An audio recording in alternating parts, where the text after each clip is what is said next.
Eu vejo muita gente querendo entender coisas complexas sobre investimento sem saber o básico. E quando você não sabe o básico, a chance de você ser enganado nesse tema é muito grande. Então vamos lá aprender o básico hoje? Olá, eu sou Lilian Birro, sou assessora financeira e aqui nesse canal eu te falo tudo sobre finanças, desde o básico ao avançado, desde as finanças pessoais, os investimentos e até também sobre finanças corporativas. E hoje a gente vai voltar lá no básico dos investimentos e vamos falar sobre retorno. Eu vou contar para vocês algumas características e propriedades dos retornos dos investimentos que você deve saber, porque isso vai impactar muito como que você entende e como que você escolhe os seus investimentos. Bom, para começar, deixa eu explicar então o que é esse tal de retorno, né, que a gente fica falando aí tanto quando a gente fala de investimentos. O retorno é o ganho extra que você tem quando você investe. Então você pega o seu dinheiro, coloca em alguma coisa e o que você espera é que no futuro você tenha mais dinheiro do que você colocou. Todo esse dinheiro que for a mais, ele é um retorno positivo no caso, né? Se no futuro você tiver menos dinheiro do que você colocou, aí você teve um retorno negativo do seu dinheiro, tá bom? Então vamos lá agora falar então das propriedades. A propriedade número 1 do retorno que eu gostaria assim que todo mundo soubesse, que está escrito na lâmina de todos os fundos de investimento do país, mas que mesmo assim as pessoas ignoram, é que retornos passados não são garantia de retornos futuros. O que isso quer dizer? Isso quer dizer que você olhar para o passado para tentar prever o que vai acontecer no futuro de um investimento não é uma boa ideia. É estranho falar isso, né? Porque quando a gente vai investir, por exemplo, numa ação, a primeira coisa que a gente faz é olhar o histórico de preço daquela ação, né? Quando a gente vai investir num fundo, uma das informações principais que o gerente ou o corretor nos passa é a rentabilidade daquele fundo nos últimos anos, né? Mas isso não significa que essa rentabilidade vai continuar. A gente tem que ter uma análise um pouco mais profunda sobre os investimentos que a gente vai fazer. Retornos passados não são garantia de retornos futuros. Isso já foi provado cientificamente. Usar os dados de retornos do passado para tentar prever o futuro costuma ser uma má ideia e dar maus resultados. Por quê? Porque o futuro é imprevisível, a gente ignora essa realidade, a gente acredita que as coisas vão continuar sendo como que elas são. Eu gosto de destacar esse ponto, principalmente quando a gente fala de fundo, porque como eles dão esses dados, né, do passado, bonitinho lá, últimos 6 meses, 12 meses, 36 meses, né? Às vezes a pessoa fica com essa impressão de que ela tá contratando um serviço meio garantido, né? Então já tive gerente de banco, por exemplo, que minha cliente ia fazer um investimento em CDB, 100% CDI, e a gerente falou: é melhor você colocar num fundo, porque esse fundo aqui rende 120% do CDI, né? Não. Normalmente os fundos eles não têm esse compromisso de rentabilidade. Então sim, ele pode ter rendido 120% no último ano, o que não significa que ele vai continuar rendendo 120% daqui para frente. Segunda propriedade importantíssima do retorno. Retorno nominal é muito diferente de retorno real. O que eu quero dizer com isso? Aquele retorno que você vê lá no seu aplicativo, que fala quanto que o seu dinheiro rendeu no último ano, e quando você olha a taxa Selic e vê que ela está lá 13,75, isso não é o retorno real do seu investimento. Por quê?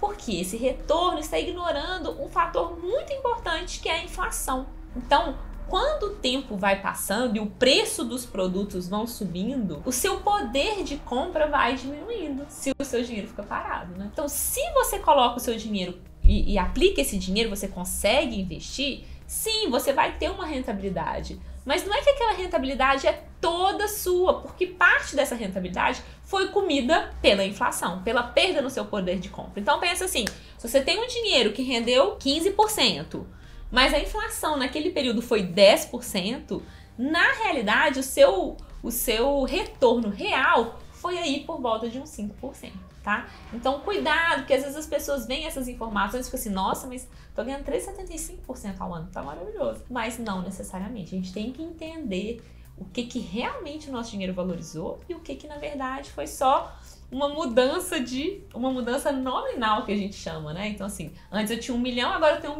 milhão, mas eu consigo comprar a mesma coisa que eu comprava antes. Não mudou nada na minha vida. Outra propriedade muito importante quando a gente fala de retorno, a gente sempre tem que considerar a variável tempo, tá? Isso é muito comum, principalmente em investimentos de renda variável. Às vezes a pessoa compra uma ação e aí a ação cai, né? E ela fala, não vou desinvestir, vou esperar essa ação subir. Beleza, e aí depois a ação sobe e tal, e ela fica muito satisfeita. Não, olha, eu comprei a ação, ela caiu, subiu e eu vendi ganhando 10% nessa ação. Ah, muito bom, você ganhou 10% nessa ação. Mas a pergunta importante é, quanto tempo demorou esse investimento, né? Porque uma coisa é eu ganhar 10% em 10 anos, dá 1% ao ano, mais ou menos, né? Outra coisa é eu ganhar 10% em um mês, né? São retornos muito diferentes. Então, sempre você tem que considerar a variável tempo quando você vai verificar qual que é o retorno real de um investimento. Outra propriedade, e essa aqui, assim, é batata para franquia, tá? Normalmente, o pessoal que vende franquia ignora esse elemento, tá? Que é o seguinte: o retorno, ele está atrelado ao que foi investido. Então, quando eu te falo assim, você vai ter um retorno de 10 mil reais, ou um retorno de 20 mil reais, esse retorno pode ser bom ou pode ser ruim. O que vai determinar se ele é bom ou ruim? Quanto que você investiu, né? Além do tempo que a gente já falou, mas o quanto que você investiu. Se eu investir 10 mil reais e tive um retorno de 10, pô, tá maravilhoso, né? Agora, se eu investir 100 mil reais e tive um retorno de 10, tá meio normal, né? Agora, se eu investir 10 milhões de reais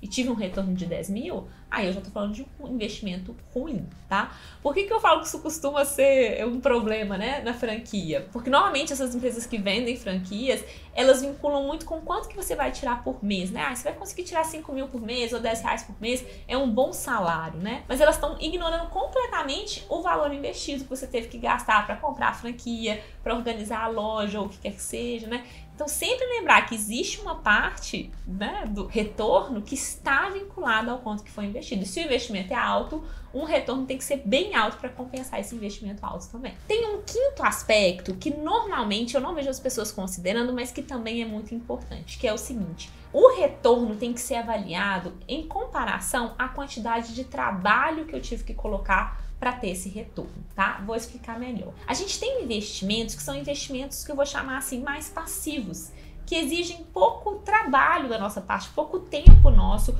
para a gente investir.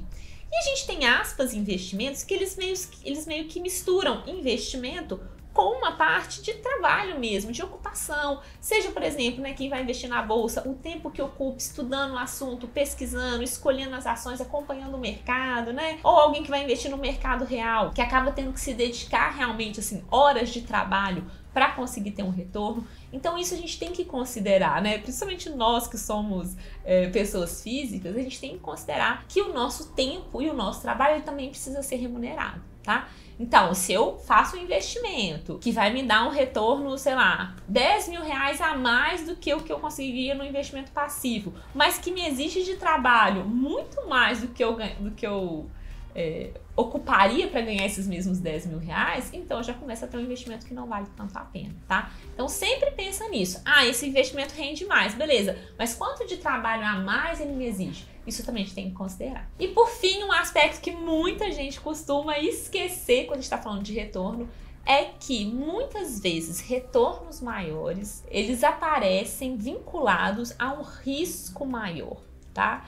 Então eu vejo muita gente falando assim, ah não, eu não tô tão preocupado, eu quero uma boa rentabilidade, eu tô focado na rentabilidade, tudo bem, mas a gente tem que lembrar que a rentabilidade alta, ela normalmente está atrelada a maiores riscos, né? É claro que tem como a gente otimizar, achar bons investimentos com riscos baixos, tá? Mas é meio impossível a gente aumentar muito a rentabilidade sem ter um aumento de risco, né? E qual que é o problema disso, né? Às vezes as pessoas ignoram, o risco fica parecendo uma coisa tão etérea, né? Difícil de palpar, mas as pessoas não entendem que um aumento de risco significa maior chance de perder, maior chance de não ganhar ou de perder dinheiro, né? Então são aspectos que a gente tem que considerar, que às vezes a pessoa só tá focada lá, nossa, retorno mais alto, quero mais retorno, quero mais rentabilidade, tudo bem, mas a custo de quê? E esse custo vale a pena? E esse custo sempre vale a pena? Enfim, são coisas que a gente tem que pesar. Bom, essas foram as principais propriedades sobre retorno que eu gostaria que vocês conhecessem. Curte o vídeo se você gostou e já se inscreve aqui no canal, porque semana que vem a gente vai falar sobre risco. Eu vou contar pra vocês tudo sobre o risco que a maioria das pessoas não sabe, tá bom? Um beijo pra vocês, até semana que vem.